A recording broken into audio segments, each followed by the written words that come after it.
SPN news आवाज नाशिकचा। मित्रांनो, सप्रेम नमस्कार। SPN न्यूजमध्ये आपले स्वागत आहे। सातपूर त्र्यंबक रोडवर भीषण अपघातात 2 महाविद्यालयीन युवक गंभीर जखमी।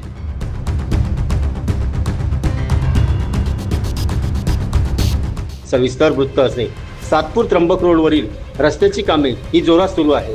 त्या अनुषंगाने पपाया नर्सरी सिग्नलवर नेहमी वाहतुकीस अडथळा निर्माण होऊन ट्रॅफिक जाम होत असते।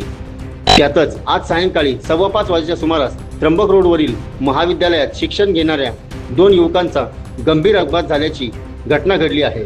महाविद्यालयातून घरी परतत असताना सौभाग्य लॉन्च समोर उभे असलेला कंटेनर क्रमांक MH18M9547 या कंटेनरला पाठीमागून येणाऱ्या MH15JU 0206 या दुचाकीने जबर धडक दिल्याने 2 युवक गंभीर जखमी झाले आहेत।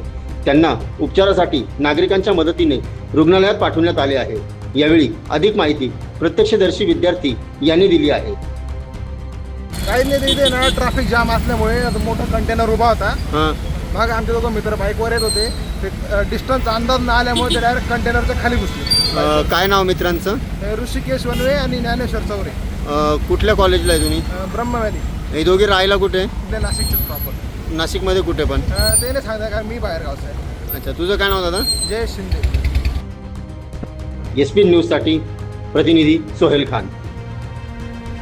सर्व जनतेपर्यंत आमच्या बातम्या पोहोचवण्यासाठी आम्ही हे एक माध्यम चालू केलं आहे। त्याचं नाव आहे SPN न्यूज आवाज नाशिकचा। आमच्या या चॅनलला आजच सबस्क्राईब करा आणि बेल आयकॉन प्रेस करा। धन्यवाद।